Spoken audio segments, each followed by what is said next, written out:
Why am I voting, and for whom am I voting in this election? I mean, so many people are saying, hey, I'm not voting because neither candidate is perfect. I don't like either personality.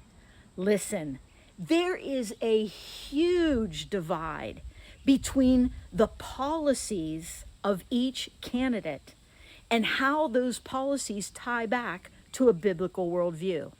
Number one.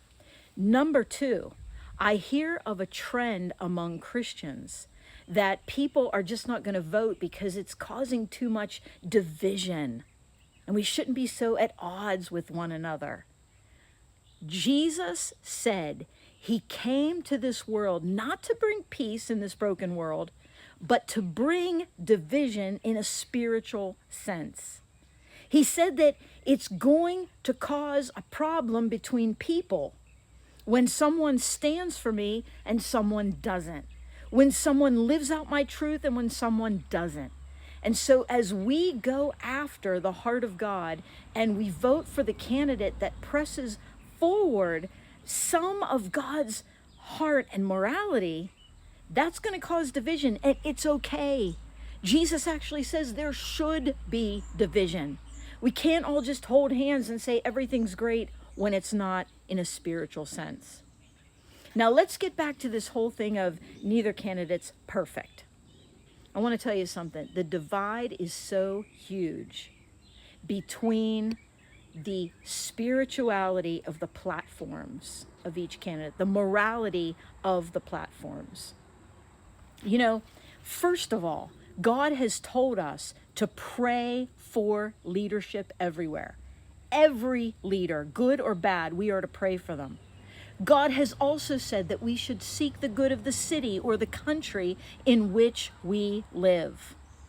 Thirdly, I think of Daniel with King Nebuchadnezzar. Daniel's in exile in this godless pagan nation. And God said, go forward with your civic duty. Engage Nebuchadnezzar. Engage the people of Babylon.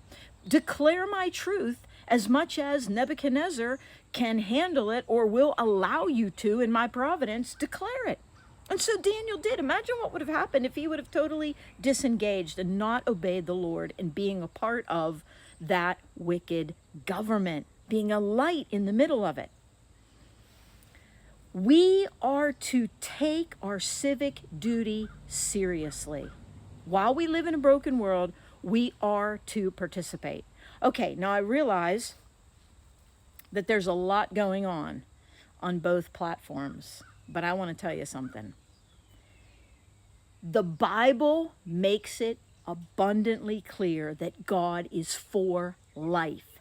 He's for life at conception. He's for life in the womb. He's for life as we age. And I will vote for the candidate who pushes that forward, even if the policy doesn't go to the maximum that I would desire.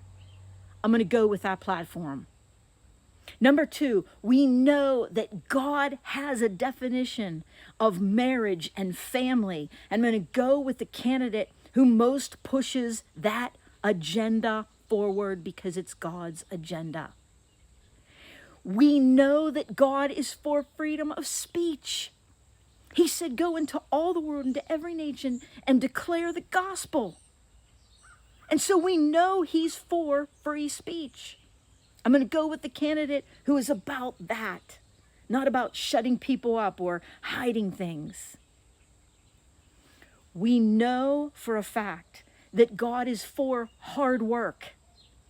God, his word says, if a man shall not work, he shall not eat. Now, we know that people come upon difficult times when they cannot work for whatever reason. That's different. There are systems in place for that. And that's godly too. But if a man can work, he should work. Laziness is not encouraged. I'm going to vote for the candidate that encourages that.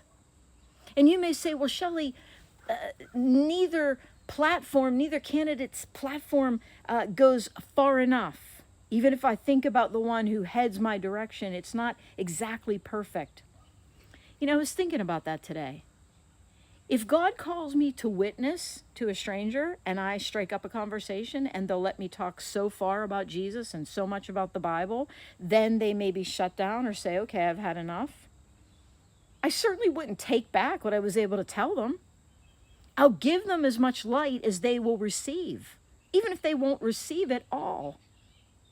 We've got to go with the candidate who pushes forward the light of God as far as it can be right now. That's what we need to do. We've got to engage in our civic duty. We know that God has called us to that biblically. And we've got to go with the candidate who most pushes forward the ideals outlined in Scripture. And we should not be afraid of division. There's going to be division when spiritual things are in play. Jesus said it would happen, and it's okay. We've got to stand for God's heart. And that is how I'm voting.